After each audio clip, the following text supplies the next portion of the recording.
Hey everybody, and welcome back to Photoshop 1.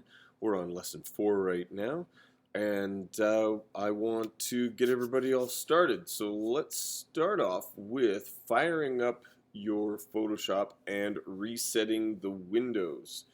And you can hold down Control-Alt-Shift for if you're using Windows, or Command-Option-Shift for the Mac. Just before, so you hit it and then you hold down those buttons. By the way, this is only for people who want my tutorial to look exactly the same as their screen. All you need to know, here's Photoshop right here, all you need to know is that if you want a window, you can't find a window, just look under the Windows menu item right here and pull up the whatever window you want. It's pretty darn simple. I'll get to a little bit more about the windows later. Back to this folder. That is our lesson 4 folder. I want you to download all 4 of the PSD files in the lesson 4 folder. So that would be all 4 of these. You download them. They'll go to your downloads folder most likely. And then I want you to open the 04 start.psd file right here. 04 start. That's this guy, the pineapple. Awesome. Okay, now, just like every other time, go File, Save As, and we're going to save it as, we get this thing again every time because we reset our stuff, save on your computer, A04 working. And I'm going to go into my Google Drive, Comtech, Photoshop 1, and save it in here as a Photoshop file. See that right there. Save. I'm going to say don't show again and maximum compatibility. Awesome. Okay, so now that we have that open, you'll notice actually I did open up these other ones right here. We'll be coming back to those later. And what we're going to do is I want to talk about the layers panel. That is this guy over here. All right. As a matter of fact, I think what I may do is I'm just going to bring this up, drag this up just a little bit so you can see all of the layers. I'm also going to make Photoshop as big as possible. I'm going to hold down my Option key and click on this. There it is. Awesome. Okay.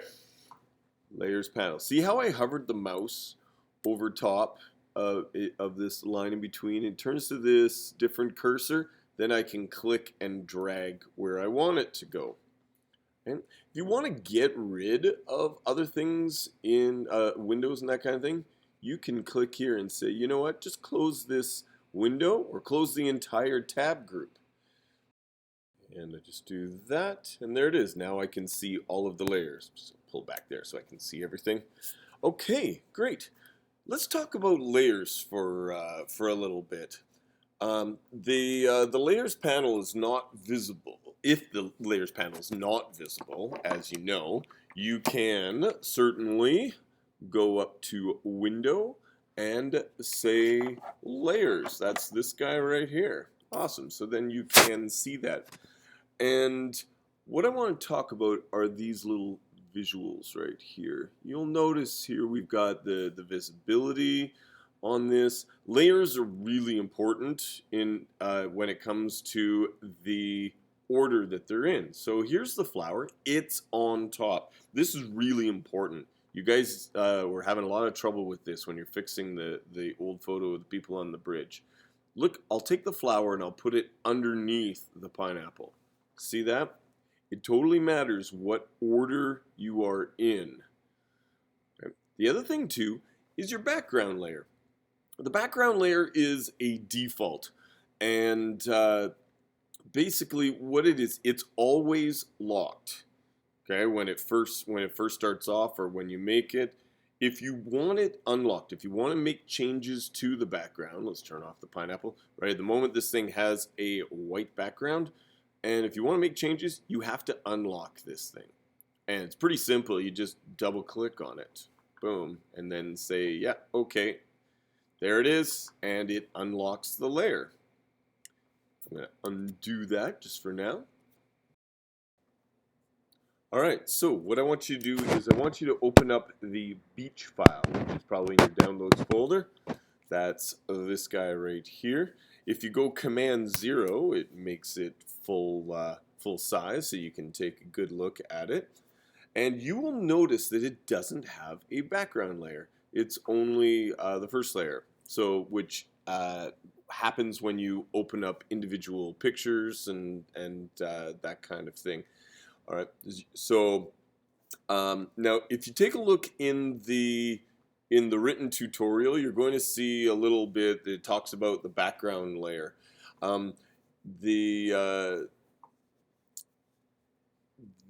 you work on a layer, a background layer, you double click on it. I would highly suggest that you do rename it to whatever it is that you actually want it to do. Okay. You can convert a regular layer into a background layer by going layer new and background from layer. So let's say here we'll go test this thing right here, and then we go, let's say we want a background layer, we want to create that, we go layer new and background from layer, and it automatically changes it right here, and it is locked. Super. Okay, more about why you might want a background layer later. Okay, so we are going to rename this, rename the layers, and we're going to actually start off by taking the beach layer, and I want you to rename this guy right here, or the beach file I should say. We're going to rename this one beach. So actually let me just show you what I did here. I double clicked exactly on the text. This can be a little bit tricky, okay? Because if you double click outside, you're going to get this layer style window. And if you double click, also if you double click on the icon as well, so double click exactly on the text and you get the ability to change it. Okay, beach, awesome. Okay, we hit return and we keep the layer selected. Okay, so what we need to do now is we need to get this beach layer into the working layer right here. And there's a whole bunch of different ways you can do it. The book actually does kind of an interesting way. The tutorial does an interesting way where it takes these two and it views in the arrangement a two-up vertical kind of thing. But since I've got a whole bunch of stuff open and then you have to move things around and everything like that, you can actually drag one across to the other. And that's nice, I guess. It's totally not the way I would do it. I'm going to go back and say consolidate Alt-Tabs, put everything back here. Go back to the beach. This is what I would do. I would just copy this layer. Copy. There, it's copied. I go into the working document here, and I go paste. Make sure that you click on the background layer first. Make sure that you have this selected, and then edit and paste, and boom, there it is. It's in there. Okay, so I mean, there's drags and drops and a whole bunch of other little things, but I usually just copy and paste it when I want to go from one document into another.